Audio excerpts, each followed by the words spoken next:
Good evening and welcome to the Wednesday's edition of the Regional News. In Trinidad, police investigating the killing of 38-year-old Saban Rogers say they have no clear motive for her murder. However, one theory is that she may have been killed because of a recent business she started. According to that theory, Rogers was stepping on some toes. Rogers was seated in the front seat of her partner's car near his business in Maracas on Monday at about 8:45 p.m.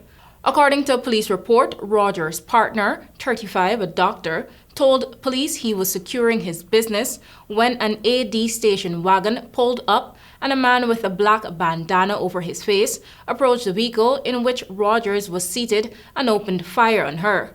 Rogers' partner said he ran away when the shots were fired and returned shortly after to find her slumped over in the front passenger seat. He then jumped into his vehicle and drove to the Eric Williams Medical Science Complex to seek medical attention for her. She was examined but later pronounced dead at about 9:13 p.m. Police processed the scene and recovered 2 spent .40 caliber rounds and 1 live .40 caliber round. Rogers was described by close friends and family as one of the sweetest and most genuine souls. We now turn our attention to Colombia. Colombia's ceasefire with 4 armed groups has led to significant reductions in violence during its first month, Interior Minister Alfonso Parada said on Tuesday, with fewer murders and attacks on the armed forces. Leftist President Gustavo Petro has promised to seek either peace deals or surrender agreements with armed groups to end nearly 6 decades of conflict in which at least 450,000 people have been killed and millions displaced. Last New Year's Eve, he declared ceasefires with the Clan del Golfo gang, the Syria-Nevada paramilitaries, and 2 dissident groups founded by ex-members of FARC, rebels who rejected a 2016 peace deal.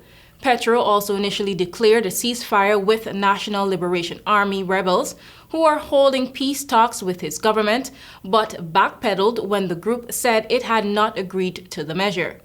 Though the number of military members killed in January 2023 was the same as deaths in January 2022, the number of soldiers injured fell from 40 to 9, Parada said. Homicides in provinces heavily affected by conflict and where one or more of the groups participating in the ceasefire are active fell by up to 68%. The Pacific province of Chuco saw the 68% reduction, followed closely by Aruca on the Venezuelan border, which saw murders fall by 66%. In Cordoba, homicides were down 52%, while in Magdalena, they fell 37%.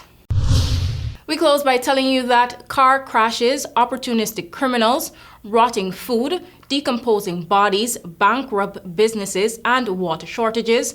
Welcome to life under South Africa's power blackouts. Last week, the grim extent of the outages was laid bare when South Africans were advised to bury dead loved ones within 4 days. In a public statement, the South African Funeral Practitioners Association warned that bodies in mortuaries were rapidly decomposing because of the unrelenting electricity outages, putting huge pressure on funeral parlors struggling to process corpses. The situation is so bad that the country's president, Cyril Ramaphosa, is considering declaring a national disaster similar to one in 2020 at the height of the COVID pandemic, which had a devastating effect on the country's economy.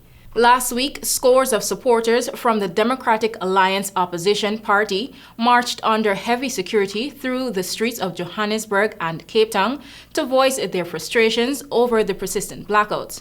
Shortages on electricity system unbalance the network, and Eskom has stated that controlled outages are necessary to ensure reserved margins are maintained and the system remains stable.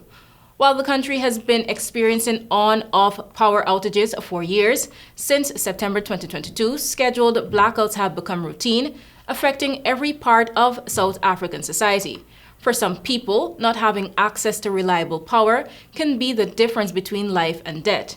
South Africa is notorious for high crime rates, and load shedding is making it worse as home security systems fail when the power goes out, giving criminals a field day inside unsecured properties.